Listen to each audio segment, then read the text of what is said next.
Hello, જય દ્વારકાધીશ મિત્રો, કેમ છો બધા? મજામાં ને? સ્વાગત છે તમારું મારી ચેનલમાં. જો આજે આપણે બનાવવાની છે લસણની ચટણી. તો એના માટે આપણે આ અડધી વાટકી જેટલું લસણ લઈ લીધું છે ફોલીને.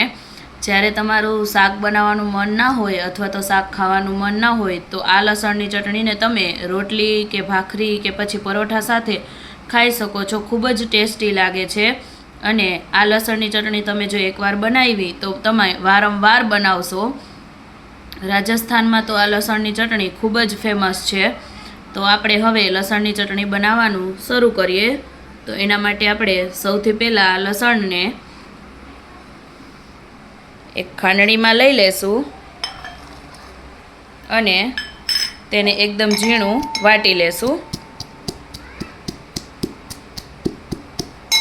હવે લસણને આપણે એકદમ ઝીણું વાટવા માટે તેમાં થોડું મીઠું એડ કરી દઈશું. થોડું આપણે તેમાં મીઠું એડ કરી દઈશું એટલે જે આપણું લસણ છે તે એકદમ ઝીણું વટાઈ જાય.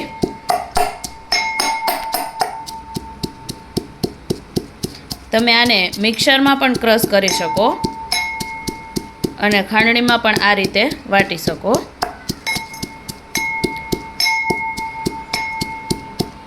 ખાંડણીમાં વાટવાથી લસણ જે છે એ આપણું એકદમ અધકચરું રહે છે એટલે એનો જે ચટણીનો સ્વાદ છે તે ખૂબ જ સરસ આવે છે. જો તમે મિક્સરમાં વાટતા હોય, ક્રશ કરતા હોય તો પછી તમારે તેમાં પલ્સ મોડ ઉપર આ રીતે અધકચરું જ રાખવું. હવે લસણ આપણું એકદમ સરસ રીતે વટાઈ ગયું છે તો આપણે તેને એક વાટકીમાં કાઢી લેશું.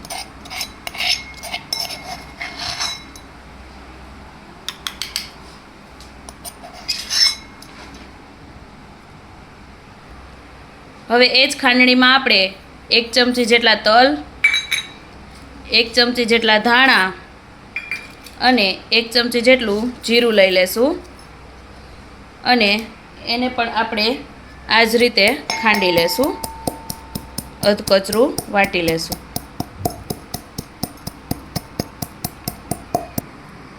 તો આપણું જીરું, ધાણા અને તલ પણ એકદમ અધકચરા વટાઈ ગયા છે.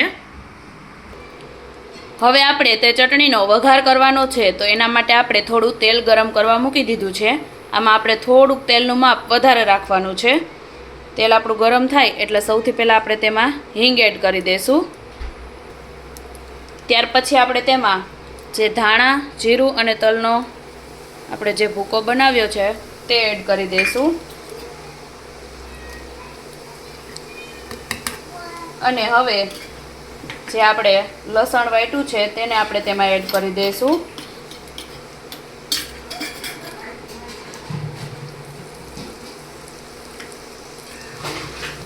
લસણને આપણે થોડી વાર માટે તેલમાં તતડવા દઈશું. આ રીતે આપણે તેને તેલમાં થોડી વાર માટે ચડવા દઈશું.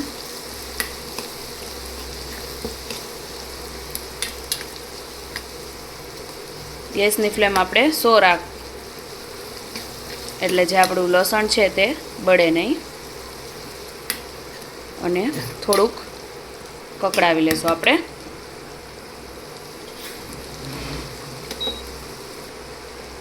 હવે આપણું લસણ થોડું તેલમાં તતડી જાય એટલે ત્યાર પછી આપણે તેમાં લાલ મરચું પાવડર એડ કરી દઈશું, થોડું ધાણા જીરું પાવડર એડ કરી દઈશું અને થોડું આપણે તેમાં મીઠું એડ કરી દઈશું. આમ તો આપણે લસણમાં મીઠું એડ કર્યું છે એટલે આપણે થોડું એડ કરશું અને પછી આ બધું મિક્સ કરી લેશું.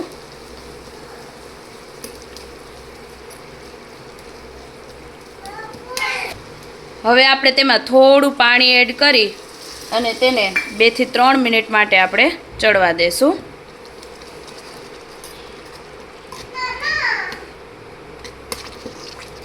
તો 2 મિનિટ જેવું થઈ ગયું છે અને આપણી ચટણી એકદમ કૂક થઈ ગઈ છે અને બનીને તૈયાર થઈ ગઈ છે.